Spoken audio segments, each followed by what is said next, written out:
We kit bashed and painted a test model for my Mad Max Orc army. Then we kit bashed an interceptor out of a model car and GW bits. But now it's time to paint that vehicle up to determine if we can ride eternal, shining and chrome.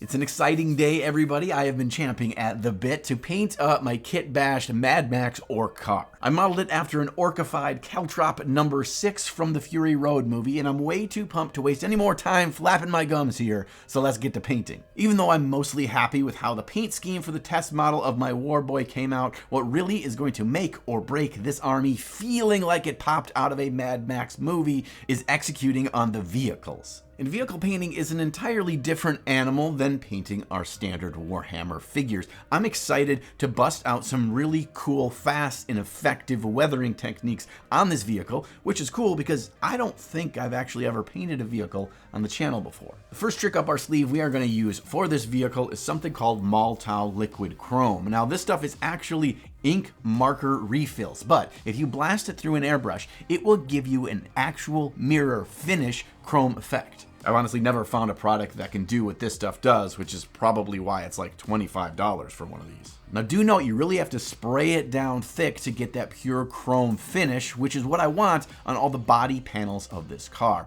The rest of the metal can just get a pass or two. It doesn't need to have that pure chrome effect. We just want that metallic foundation. I haven't used this stuff a lot before, and I learned a very important lesson. It takes a long time to cure if you've really hosed it down for the chrome effect. And I actually accidentally touched it a few times and made some mistakes, but we can cover those with grime later. I put a coat of black paint over the tires, the orcs, and the goblin on the front grille, so I can start them from a black canvas later. It was while doing this that I accidentally touched the wet chrome a few times, so I decided to let the entire thing cure for 24 hours and work on something else. Now I usually wait and paint the base at the very end of a project so I can see how it works best with the color scheme of the model, but since I've got a day to kill here, we're going to knock it out next. And for this base, as well as a lot of the weathering and quick techniques later, I'll be utilizing the new AK Interactive Quick Gen paint to build up color depth and interest really quickly. I grabbed a couple of interesting warm browns, reds, and oranges and slapped them directly over the black primed base. Since I'm using a giant brush here, I can blend the colors together right on the model without worrying about exactness. Now you'll notice that as this stuff dries, it's going to be pretty dark because it's directly over black. So why would we do this first? It's because we want depth of color in the darkest shadows that we're going to build up over top of later. AK Interactive was kind enough to send me over this full Quick Gen box to test out, and I hear it's going to be out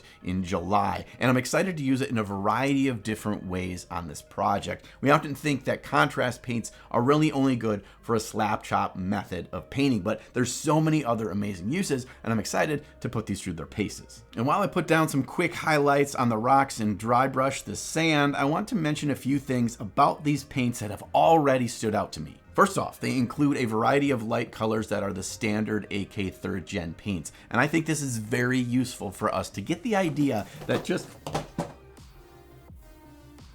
And I think this is very useful to recognize that these light colors are so much more useful than just using pure white as undertones for your later contrast step. I used some oranges and yellows for the base, which boosts the tone even more when we come back in with our contrast step next. Again, I'm not being tentative with the application here. I'm just slopping some of the darker and more intense tones in the shadowy regions and then mix them with the lighter tones on the lighter sandy areas so we get a nice transition and it feels like a natural environment. Which leads me to another simple but really useful thing that these paints have. On the bottle, they have 3 boxes, one of which is checked, and they note the intensity of the paint in the bottle. If you've used any brand of contrast or speed paint before, you've realized that they do not all cover the same. It's nice not to have to memorize how intense each color is. You can just look on the bottle. Next, I squirt out some enamel liquid pigment directly onto the base, trying to collect it in areas where dust and dirt would collect. I really like that the Quick Gen paints certainly aren't as glossy when they're dry as other brands out there, but they still do have enough of a satin finish that they contrast super well with this really matte finished enamel pigment.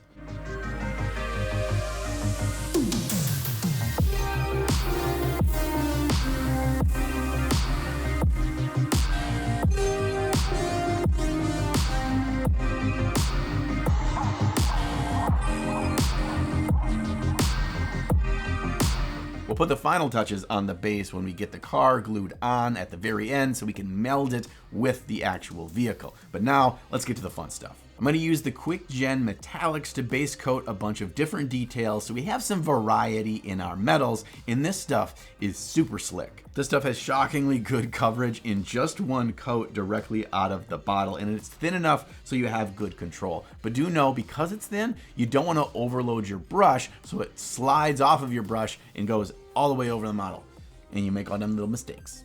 A dabble do ya.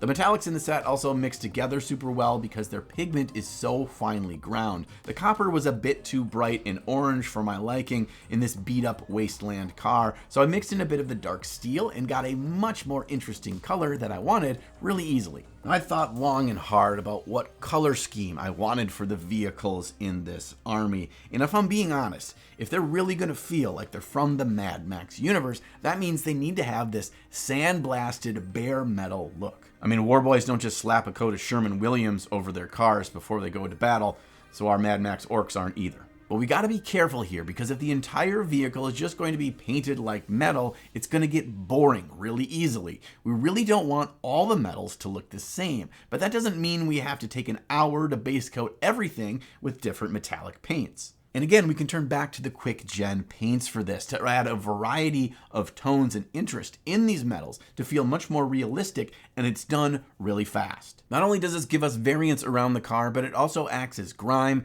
dirt build up, and panel lining, since the Quick Gen collects in the crevices and around details like rivets. But for this step, I'm being careful not to touch any of those pure chrome panels on the vehicle. I want those to be the eye-catching part of the job. So for now, we're gonna leave those shiny and chrome. I'm actually a little worried that they'll be a bit too bling bling for a post-apocalyptic wasteland, but we can always dust them up later. We can't ever bring them back to this pure chrome shine if we cover it up now. Once our selective use of that buildup of color variation and grime is applied, we can move on to a bit more selective use of weathering.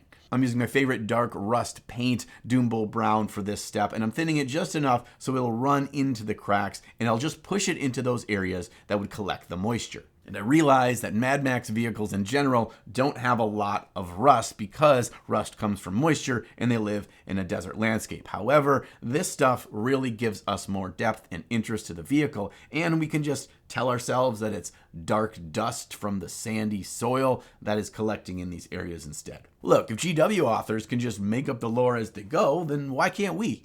It's your army.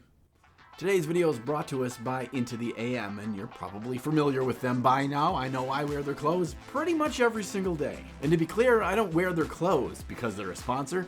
They're a sponsor because I wear the clothes. They've got a vast amount of funky styles with new designs coming out all the time. They're the most comfortable tees I've ever worn, and they're built to last. This year's one of the first shirts I ever bought from Into the AM over 3 years ago, and I've washed it well over 30 times by now, and it's as crisp, vibrant, and crack-free as the day I bought it. And the rest of their clothes are just as impressive. They make my favorite hoodie on the entire planet. Also, I've got a big collection of their flannels. They are amazing and really, really comfortable. And of course, there's the jeans that I bought from them that are about half the price of the designer jeans that I have upstairs, and they are more comfortable and better quality. So whether you've never tried Into the AM before, or you're like me and their clothes make up most of your closet, now is the time to check them out. I've got a link down there below, and you can see the great deals that they've got going on. And if you use code NINJON at checkout, you get 10% off your entire order, even on already sale-priced items. A big thank you to Into the AM. Now let's get back to the video. Adding streaks on areas like the hood helps sell the story that this thing goes fast through the desert. Interestingly, the chrome finish sometimes repels our paint because it is so shiny and smooth. But instead of stressing out over when things like this happen, I'm just telling myself that that's how the actual metallic finish of the car would react to debris in the real world. So good job on your flawless execution of real world weathering. Now, in any of these weathering steps, you've got to be careful that you don't go overboard too quickly. There is a difference between grimdark and sloppy.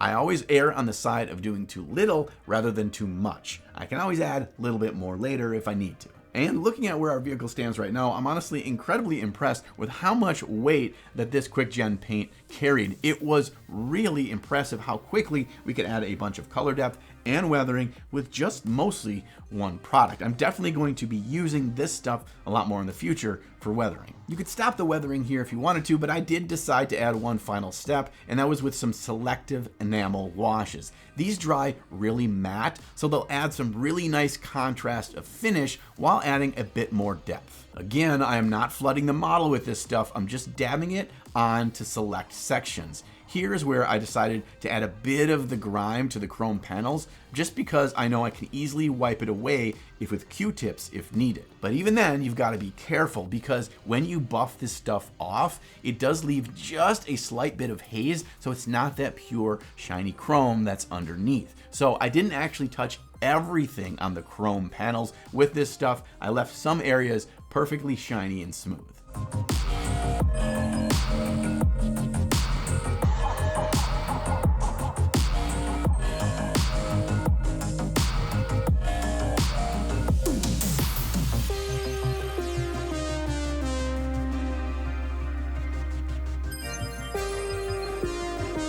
With that, the vehicle itself is basically done. Honestly, this was a lot more fun and went a lot more smoothly than I had planned. Plus, I didn't have to bust out an airbrush to do this kind of weathering at all, other than the initial application of the chrome. It really makes me want to paint more vehicles, like a giant orc Mad Max centerpiece. But we're not done with this one just yet. We still have our orcs to paint. I'm going to start by underpainting them a warm burgundy for all the skin and a warm brown for everything else. I'm using the same colors that I used for our test model orc, and I plan to largely follow the same steps. But we are not going to be able to paint them exactly the same way as we did our test model, because they're already glued into the car, meaning it's much harder to reach all of the areas and details, so we're going to have to get a little creative. Sure, I could have kept these orcs separate. Well, the guy in the back I could have kept separate. No way I could have Dukes of Hazzarded that driver in through the window. He was too big to fit. But just because you have a big unwieldy model or already have everything glued down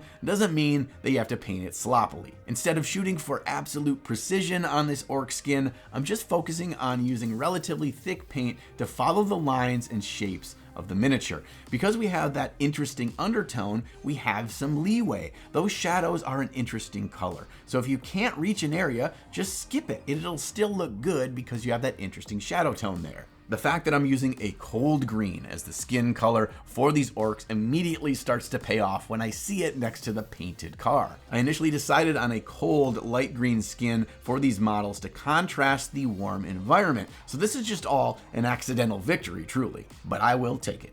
I work up 2 layers of highlights on the skin, making each jump pretty big, so I don't have to do this for hours and hours. I'm just mixing in a bit of ivory on each highlight. I'm not worried about smoothness, I just want the highlights to be visible and focused on the upward facing surfaces, so these two draw your eyes when you're looking at the entire piece. I use the trick I often do when I want to paint something quickly, but I want to give the impression that it's well blended, and that's using a lot of little scratchy lines and dots to help blur those layers of paints together without taking a ton of time worrying about glazing. These models do not need to be painted to the exact same level of completion as our test model. They just need to feel like they're all part of the same army. If they're somewhat close, you're never going to tell the difference because they have the cool factor of being in this awesome vehicle as part of the whole piece. With the skin done, I'm going to move back to the quick gen paints to utilize my favorite technique for knocking out every other detail on these orcs. This is a 2-step process that looks way better than it has any right to. I start with just picking any of the highlight colors from the box, never a pure white, and I just pick out the edges and details of each material quickly. I'm not worried about picking the exact right color for each surface. I'll use like a ivory color for the teeth